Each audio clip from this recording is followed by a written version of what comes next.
back, everyone. I thought I would take a little bit of time to show everyone, especially those that are not familiar with the game, just how big this world really is. A lot of games you get told about how big they are, and then you join the game, and they're really not that big. Well, this one I think is kind of different. For starters, yeah, this is my quest journal, but if I go over here to the Sword Coast Chronicles, Adventures, and at the bottom of this here it says Leveling Adventures. Now, I started my character before all of the new changes, and so I have some unfinished stuff where anyone that has played up to level 20 and then gone and done some of the things that I've done, they would already have a lot of this stuff already filled in that I don't. So, for example, the Leveling Adventures, there's the Never Death Graveyard, Volosk, Ebon Downs, Icespire Peak, Chasm, and Whispering Caverns. By the time you finish going through all of these, and maybe some side quests here and there and all that, you're probably level 20. Once you reach level 20, you should have a total item level of about 17-ish thousand points, which, just for reference, right now mine is 27,000. And this is my warlock, and I'm on this character because I have probably the most areas unlocked on this character, and that's the only reason I'm doing this video with her instead of maybe my main character, which is my fighter. And that's just because I haven't done quite as many different things with my fighter.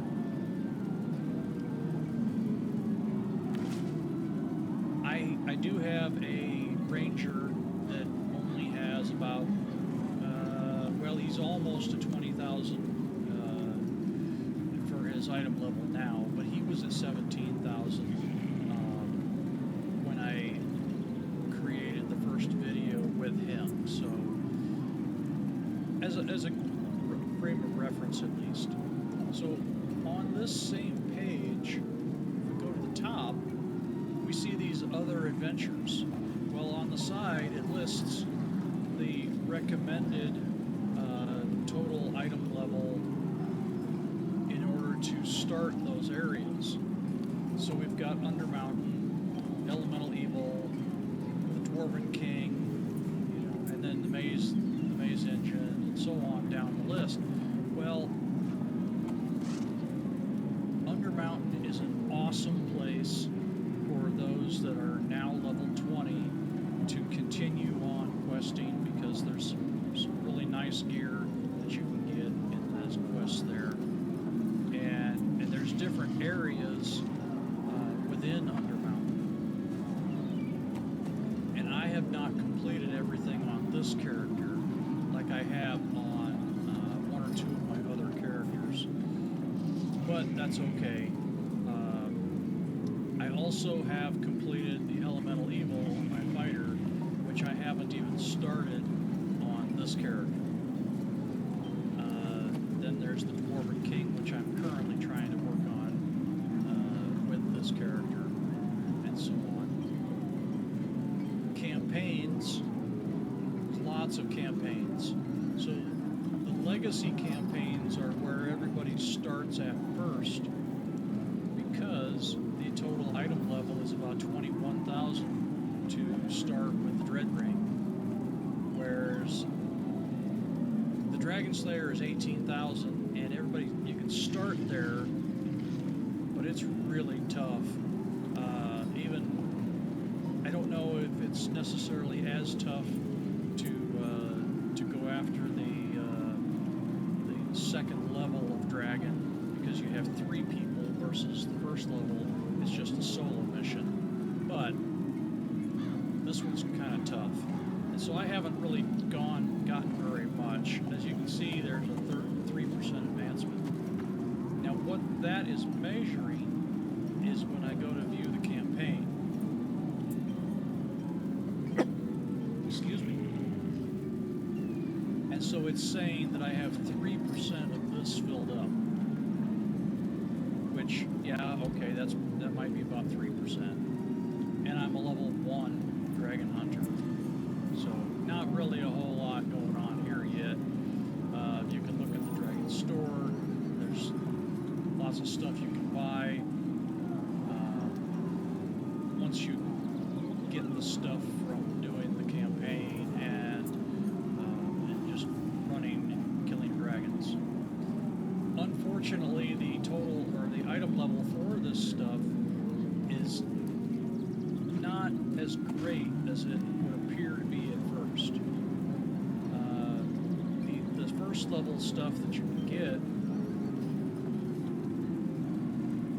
right now, it does look like it's really nice, but the item level for the stuff is like 1650. Well, I don't have enough dragon skills, so I have to kill a lot of dragons to be able to buy any of this stuff. Maybe it's okay, maybe it's worth it. I'm not sure yet.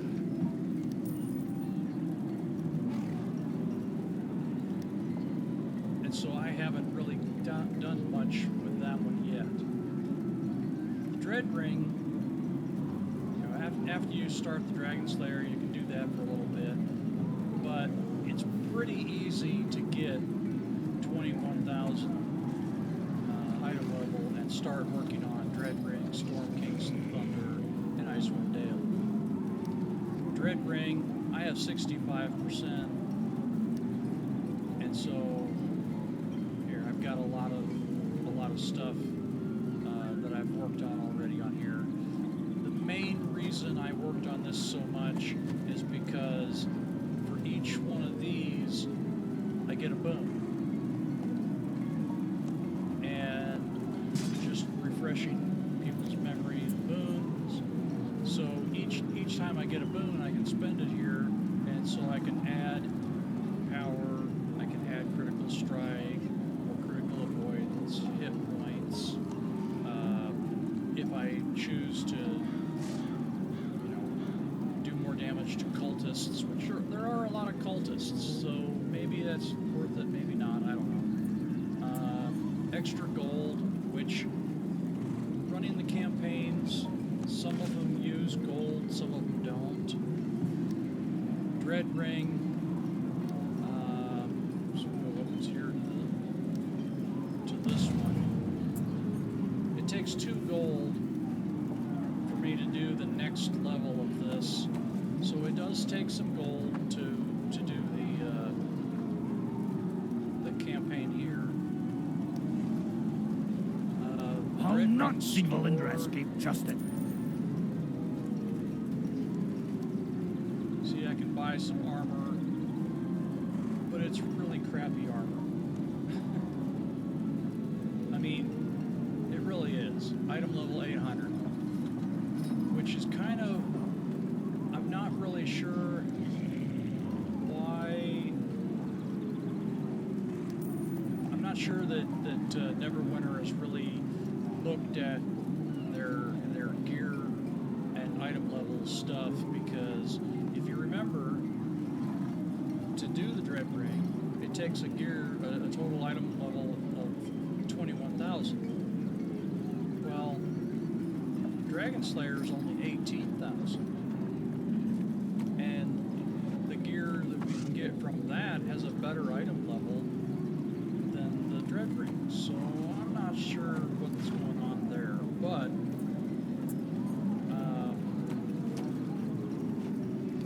the Dragon Slayer campaign doesn't have a map that goes with it. The Dread Ring doesn't have a map, but it does have an area. And so,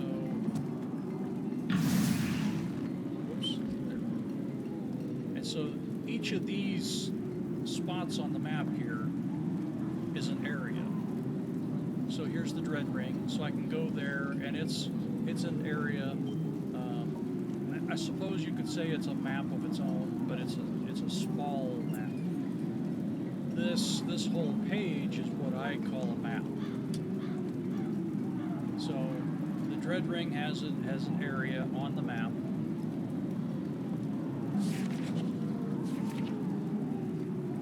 And so on. And Storm King's Thunder and Icewind Dale. Storm King's Thunder has a campaign of its own, and it's worth doing. I've got a couple of points here in the boons, of course. It doesn't take any gold, but you have to do daily quests to get these items to be able to get the boons. So there's that. The store has some gear. Need to complete the Drive Back the Giants campaign task to make this item available in the store. So I don't know. I can't tell if it's a decent item or not because it doesn't show its stats. So it's hard for me to look at this and say that it's worth unlocking the task to get the gear because I can't see the stats for it. So I don't know. Maybe it's worth it. Maybe I'll unlock that task.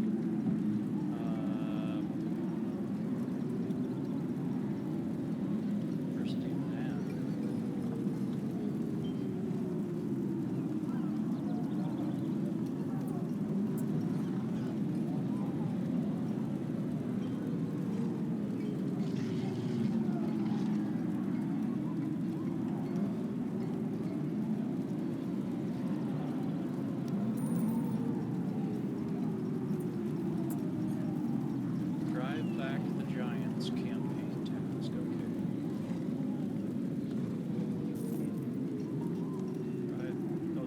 Back the Giants.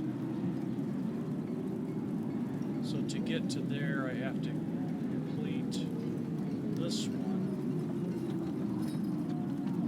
but I have to have 165 Brinchander reputation, and then I can unlock it. And then I have to have 250 Brinchander reputation to unlock that task. So, I don't know. I'm not quite there yet because I've only got 116 reputation. So, we'll come back to that. Anyway, I didn't want to go into depth on campaigns, but I just wanted to show that there's a lot to do. So, anyway, Storm King's Thunder and Icewind Dale. Icewind Dale's got its own campaign tracker also, but both of those belong to the Icewind Dale map. So Icewind Dale has its own map all on its own. And so there's Brinchander, Lonelywood. These two go together with Storm King's Thunder.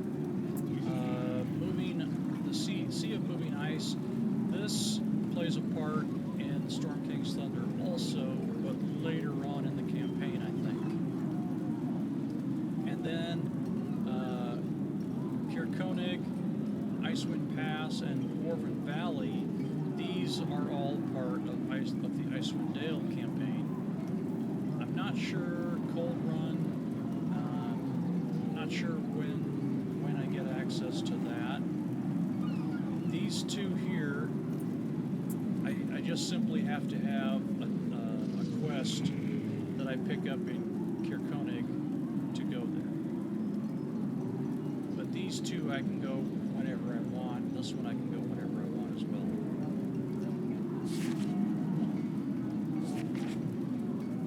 So that's those two. The Cloaked Ascendancy, it's got an area on the Sword Coast map. Jungles of Chult has its own map, like the Icewind Dale does. Ravenloft has an area. Descent into Avarice and Path of the Fallen are both part of the same map. So we've got, let's see, so Barovia, this is the Ravenloft area. And then, let's see, I said Descent into Avarice. So here's the Avarice map. And there's more to this that I just can't see yet, because when I first went here, I got this one.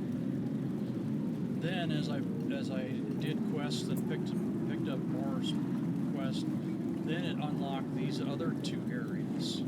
So there's more areas to expose on the map here that I just can't see yet. I talked about Undermountain before. It doesn't have a campaign, but it has an adventure. But here it's got its own map all to itself too.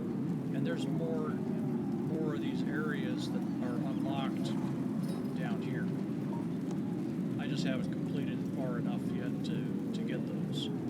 Chult, the Jungles of Chult is a campaign, and it's got these two areas and I'm sure there's more as well. I just don't know where they are or what they are, or what they're called.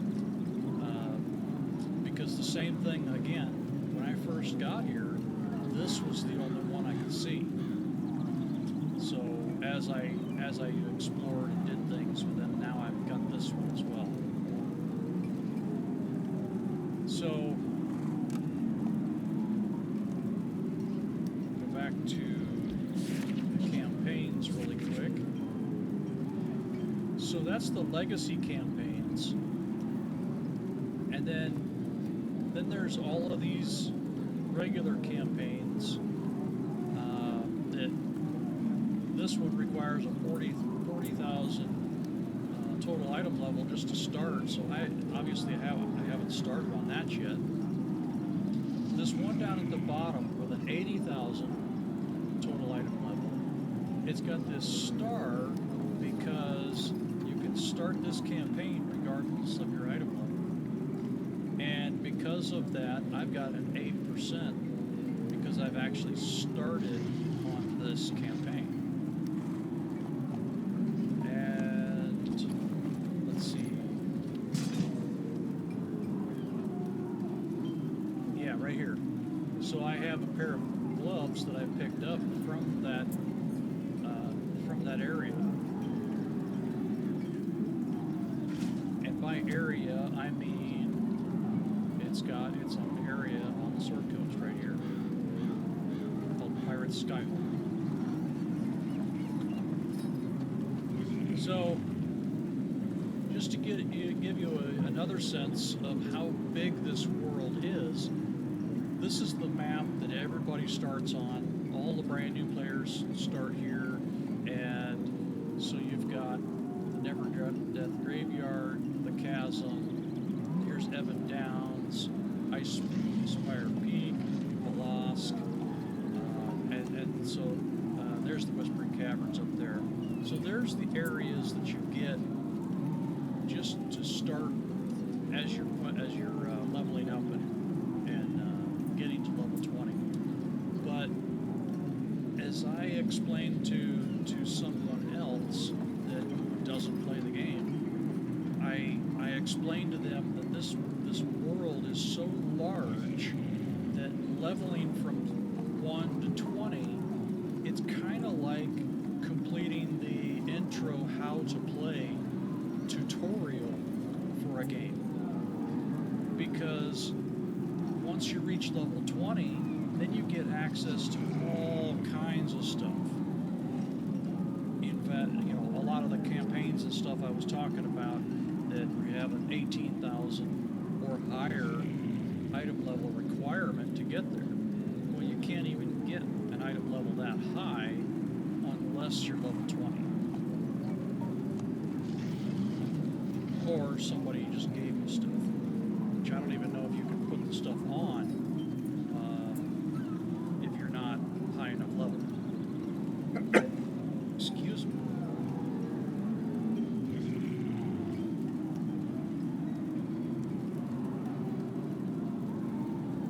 So, as far as the world is concerned, this is the Sword Coast. Then we've got Icewind Dale, of course, which we were just looking at. There's the Underdark. Then there's Chult, Undermountain, Avarice, Wild Space.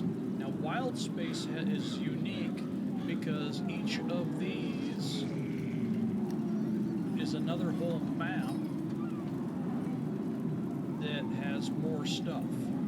Now, I have no idea what is required to go here at all. It says I can't travel here yet. Well, I don't even know what the requirements are to get here. Because there's no item level given as a recommendation to get here. But you can see that there's a lot of stuff.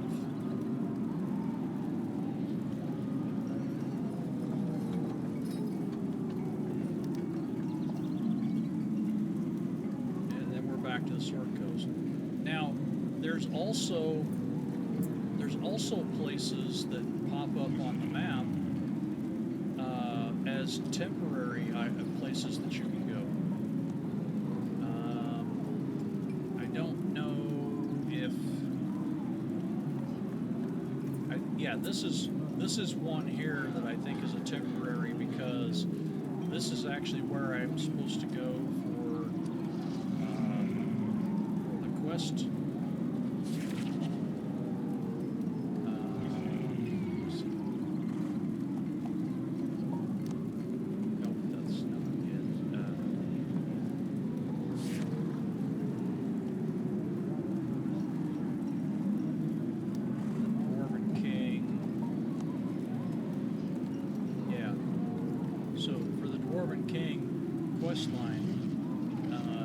That's actually where I'm supposed to go now, and I know from doing this on another character that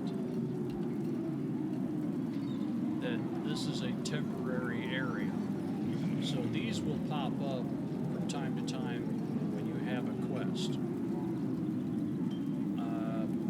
Other places like the Dread Ring, Evan Downs, Reclamation Rock, and so on. These are all places that will stay on the map no matter what. And all you have to do is, like this one I haven't gone to yet because that's actually part of the Elemental Evil quest campaign, or adventure quest chain, whatever you want to call it. Actually, the Drowned Shores first, then Reclamation Rock, and so the Drowned Shores here, because I haven't picked up the quest to unlock my being able to go there yet. So it goes Drowned Shore, Reclamation Rock,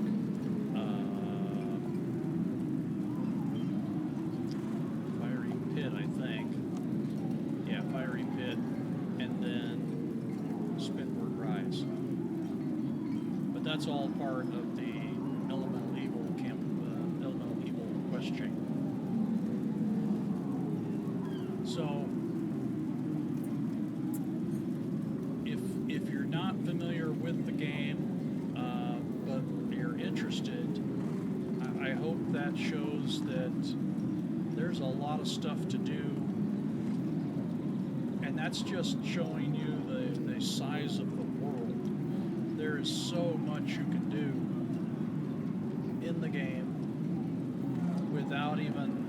without even exploring everything. And maybe I'll do some additional videos to highlight some of that stuff at a later date. But for now, if you like this video, please hit the like button. If you really, really like it and you want to see more like it, then hit the subscribe, and you can be updated or alerted when I release another video. And if you like what I'm doing overall, and you think if somebody else would really like it, please share the video. But catch me next time when I'm not sure what I'm going to do next, but